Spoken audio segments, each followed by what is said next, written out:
be canning meat, beef. And I like to add a lot of onions to my cans. So we are going to be chopping up meat. This thing saves you from cutting. My eyes are already watering a little bit from peeling them. But basically you just put it in there and does all the work for you. So that's what little hack if you are new to canning and you don't know about this thing, which I don't know who even doesn't know about this thing. I got this at Winners. You can get them on Amazon.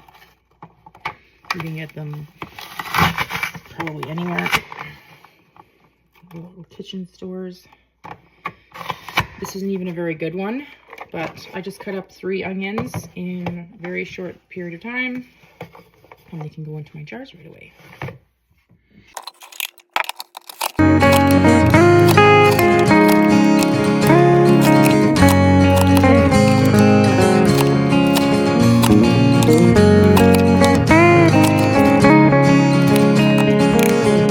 Okay, so I have all my meat in my jars. I put a little bit of garlic salt in there, and now I'm just going to put some other seasoning in there. This is a teaspoon, but it's heaping usually. You can put as much or as little as you want. This is just to your taste. I do like to season the meat a little bit because it is sitting in these jars. And while it sits in these jars, it marinates in whatever flavors you put in there. So I do like to put garlic in, salt, pepper, and then I do like to layer quite a bit of onions. You can make this like a stew as well, where you add carrots and potatoes, celery. I find that when we cook it like this, it's more versatile, where you just do onions and some seasoning. Then you can make most meals with just that. Yeah, we eat a lot of this. I can this a lot. This is probably my most canned thing. Cubed up meat.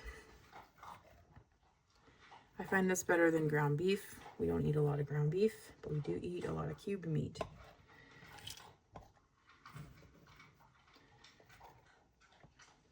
You just layer as much onions in there as you want.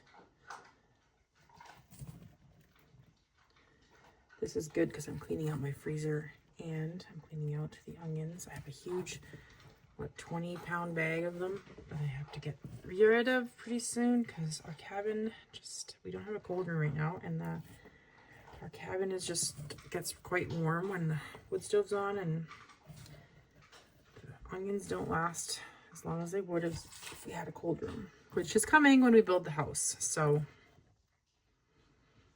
just make do till then.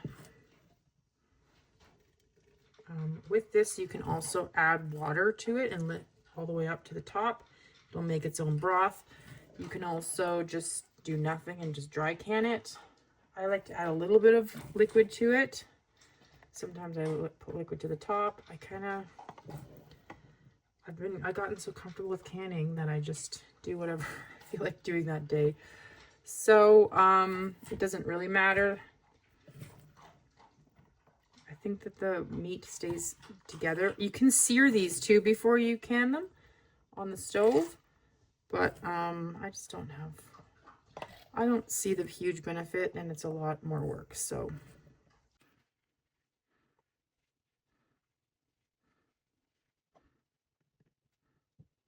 okay, this is kind of my collection. I have actually more, but I like to stock up on lids.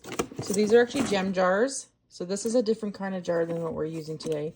But if you get those old jars, you get them at thrift stores and no lid will fit on it, no regular or wide mouth lid, it's because it's a gem jar and you need a special lid. So 4 Jars actually sells them, and they sell the bands. So if you need new jars, you need new bands, you can get them. They're a completely different shape than the other two. So once I learned that, it made my life easier because I was like, why is this lid's not fitting? So I actually have a couple of those wide mouth. I have a bunch of wide mouth, and then I'm going to need some regular. I actually prefer to just buy wide mouth.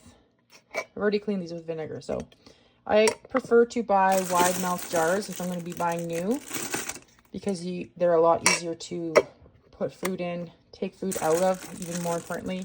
Like these ones, I'm gonna have to really shake them to get the meat out when I'm done, like when we want to use it. These ones are a lot easier to use. So wide mouth over regular mouth any day of the week for me personally. So if you're gonna buy them new, go for wide. That's my tip of the day. If you buy used jars, just make sure they don't have cracks on the top. Okay, you're gonna want to put these on finger tight. All right, we have all of the lids and bands on.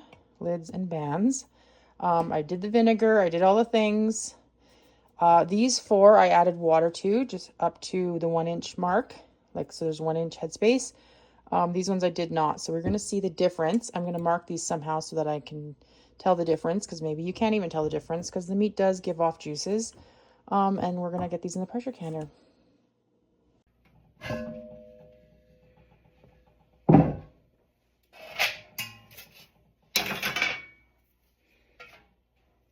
I don't know why there's 2 weights in there, but there is. Okay, now we're just gonna put the meat jars in there. Cold jars, cold canner, cold water. This one had the water in it. I want to mark it. So if I use my bigger pressure canner, I could probably get them all in there, but my big pressure canner doesn't fit on this stove. And I do not want to can outside. So we're going to have to do 2 rounds of this, which is fine. So I put this into a dry canner. I'm going to add water now. You want about 2 inches of water. And then we're going to put our lid on. And then once that is all hot and steaming, we're going to slowly tighten up these. This is an All-American. Sometimes you could just twist it on. There's a lot of different pressure canners, but mine's an All-American. So I have these little things that you tighten the lid with. And this is the weight.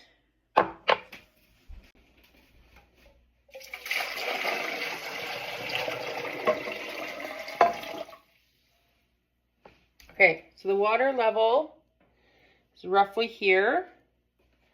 It's kind of where you want it. You don't want a lot of water. You do not want to submerge your jars in the water. This is pressure canning, not water bath canning. And then, so I'll turn the oven on, and then you just want to line up this mark with this, and then these things twist into there, if that makes sense. You can put Vaseline around your rim, and that is supposed to help it not stick together when you're done canning. But you do want to make this so that you can see the pressure valve thing here. This is where you're going to put your weight. When this steams for 10 minutes, then we know we're ready to put the weight on. So we are a long ways from that. This has to cook in here, like at its pressure, everything for 90 minutes. We're not going to get to 90 minutes, or probably about an hour and a half, because my stove does not heat this thing up very fast and everything is cold. So that's what we're doing today. We are making cookies with sourdough starter. And we need 120 grams. It's actually a lot.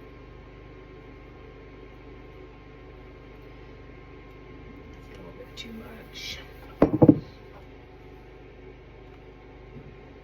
There we go. That was perfect. So just throw that in the garbage.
pantry. This is mostly just tomato sauces on this shelf all the way back. It goes very deep. This is applesauce, syrups, juices. There's a watermelon and a strawberry lemonade. There's fruit, pineapples, pumpkins. There's bruschetta. There's beans, green beans, pumpkin, more pumpkins. What is there else? Different fruits in there. This one has more beans, kidney beans, baked beans, elderberry syrup. I don't know, just whatever. Tallow, you name it. And then over here, all the dried stuff, freeze-dried, whatever. And then this is the canned beef we have right now. Chicken and pork and oils. And then down here is kind of a mix of like random things that didn't fit on the other shelf. Again, mostly vegetables, and there's lots of jam in the corner over there, and like pig lard and all that kind of thing. So I did make a big space here for more canned beef, so that's good. Making some progress here. We did eat quite a bit of it already, so if I can out the freezers, I should be able to fill that space. All right, something was stinking in my pantry when I cleaned it out. This one did not stay sealed.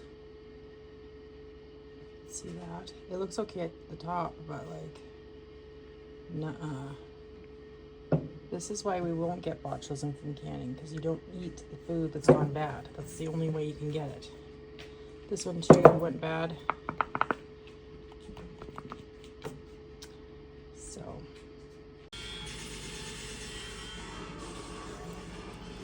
Okay, I told you I'd show you this one. I put water in it before I canned, because I marked this one right there. And that's what that looks like. And this one I did not add any water, and I just canned it. And it still made all those juices on its own. So the juice level in these two jars is actually quite even. And this one looks clearer than this one. So I don't know. Might start putting the one row across the bottom. Just to stabilize it? Yeah, it gives it really good support to do that. Okay, remember we had the big stack of wood in there? Well, Scott has cut it all to length, and now we have to cut it all to width on the table saw. So